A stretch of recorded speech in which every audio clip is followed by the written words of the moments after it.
আসসালামু আলাইকুম। আশা করি সবাই ভালো আছেন। আলহামদুলিল্লাহ আমরা অনেক ভালো আছি। তো আজকে রান্না করবো চিকেন দিয়ে আলু দিয়ে। চিকেনটা আমি ভেজে নেবো, আজকে একটু অন্যরকম রান্না করবো। আজকে দ্বিতীয় দিন, তো গরুর গোশ রান্না করা আছে। আমার ছেলে আবার পছন্দ করে চিকেন, সে গরুর গোশ পছন্দ করে না, তো তার জন্য আবার একটু চিকেন রান্না করবো। আমি এখন চিকেনগুলো ভেজে নিচ্ছি। তো আমার চিকেনগুলো হয়ে গেছে, আমি উঠে নেব।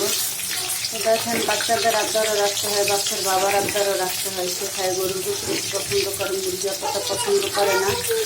ছেলে আবার গরুর গোশ খেতে পারে না, তার দাঁতে লাগে। আর বাচ্চা মানুষ তো, সে আবার চিকেন পছন্দ করে। তো এক একজনের আবদার এক এক রকম, সবটাই পূরণ করতে হয়। এখন চিকেনগুলো উঠে দিচ্ছি, আলুটা দিয়ে দিলাম, আলুটা ভেজে নেব। দিয়ে দিচ্ছি একটু হলুদ, একটু লবণ, যাতে করে রুটে সুন্দর মতো করে ভেজে নিচ্ছি। দেখেন আলুগুলো এরকম লাল লাল করে ভেজে নিচ্ছি, এখন উঠাই নেব। সো দেখেন, এখানে নিয়ে নিচ্ছি পেঁয়াজ বাটা, রসুন বাটা, আদা বাটা দিয়ে দেব। বাটিটা দিয়ে একটু পানি দিয়ে দিচ্ছি। এখন দিয়ে দেবো হলুদ,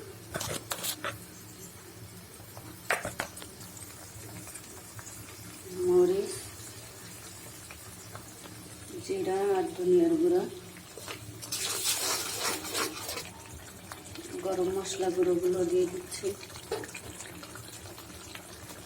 দিয়ে দিচ্ছি হালকা একটু লবণ, যেহেতু সব কিছু একটু লবণ দিয়ে ভেজেছি। নেড়ে চেড়ে কষাই নেব। তো দেখুন আমার মশলাটা কষানো হয়ে গেছে। আমি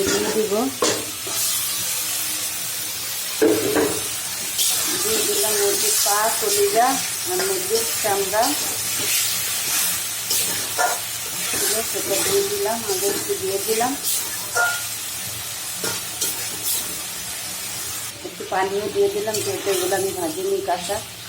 তো এগুলো একটু কষাতে একটু পানি দিলাম, হালকা কষানো হোক। তো দেখেন এগুলো আমার কষানো হয়ে গেছে, তেল উঠে গেছে। এখন আমি দিয়ে দিবো ভেজে রাখা আলু চিকেনগুলো।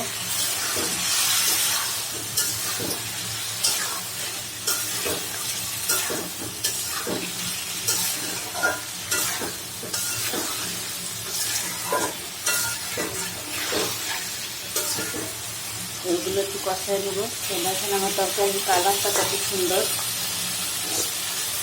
কারণ আমি সব মশলাগুলো ভেজে তারপরে গুঁড়ো করছি, তো এই কারণে কালারটা এমনিতে অনেক সুন্দর হয়। আর মশলাটা যত ভালো করে বেশি করে কষাবেন, তত সুন্দর কালার হবে তরকারি, সেটা অনেক টেস্ট হবে। তো দেখেন লাগা লাগা হয়ে গেছে, কষানো হয়ে গেছে, আমি জল দিয়ে দিব।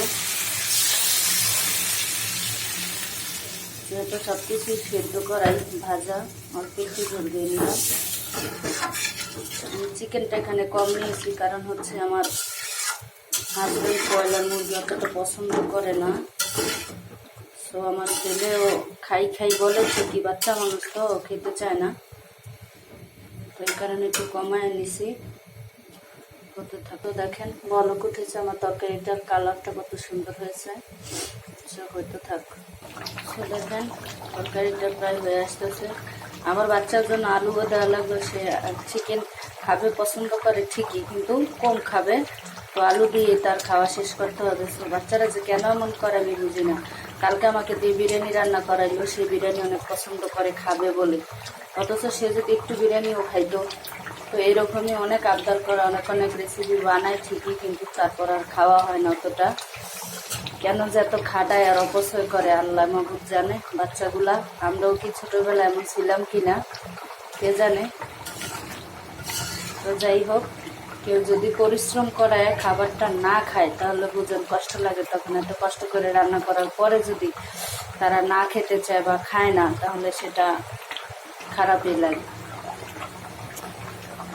সো দেখেন আজকে সকাল থেকে আমাদের এখানের ওয়েদারটা খারাপ, বৃষ্টি বৃষ্টি করতেছে, বৃষ্টি হয়নি। তো এখন অলরেডি বৃষ্টিটা নেমে গেছে। আজকে একটু রোদ ওঠে নাই, এখন বেজে গেছে দুপুর 12টা। সো একটু রোদ ওঠে নাই, এরকম বৃষ্টি বৃষ্টি, আবার বৃষ্টি হয়েও হচ্ছে না। আর ওই দেখেন সে গেটে তালা দিয়ে দিছি, বাইরে যায় ফাজলামো করে, তাই তালা দিয়ে রেখে দিয়েছি তারে। সে একা একাই বাইরে গিয়ে খেলাধুলা করে, নোংরা করে, তাই আজকে তালা দিয়ে রাখছি তারে। কি অবস্থা করতেছে। আমি তরকারিটা এই পর্যায়ে আমি চেঞ্জ করে দেবো কড়াইটা, যেটা আমি ঢেলে রাখবো ওইটা ঢেলে দেবো। ঢেলে নিয়েছি, আর একটু ঝোলটা টানবো। দেখেন এই কলটা সে অনেক সুন্দরভাবে চাপাতে পারে, কারণ হচ্ছে এই কলের থেকে লাইন দেওয়া, উপরে মোটর দিয়ে পানি উঠানো হয়। দেখেন মাঝে মাঝে এখানেও কাজ করি, ভিতরেও কাজ করি। তো যখন আমি এখানে কাজ করি তখন আমার ছেলে আমাকে কল চাপায় দেয়। সে চাপাইতে অনেক পছন্দ করে। নাকে কি লেগেছে? হ্যাঁ, আর এই হচ্ছে বাসার সামনের অংশ। ওখানে দেখেন, নাও চাপাও। তো দেখেন আমার তরকারিটা হয়ে গেছে, সব কিছু ঠিক আছে। এতটুকু ঝোল রাখবো, আবার আলুতে ঝোলটা টেনে যাবে। এখন চুলাটা বন্ধ করে দিচ্ছি। আমার ভিডিওটা যদি ভালো লাগে আমার চ্যানেলটা সাবস্ক্রাইব করে আমার পাশে থাকবেন, লাইক দিয়ে ভিডিওটা ফুল দেখার চেষ্টা করবেন, আর কমেন্টে জানাবেন কেমন হইলো। আল্লাহ হাফেজ।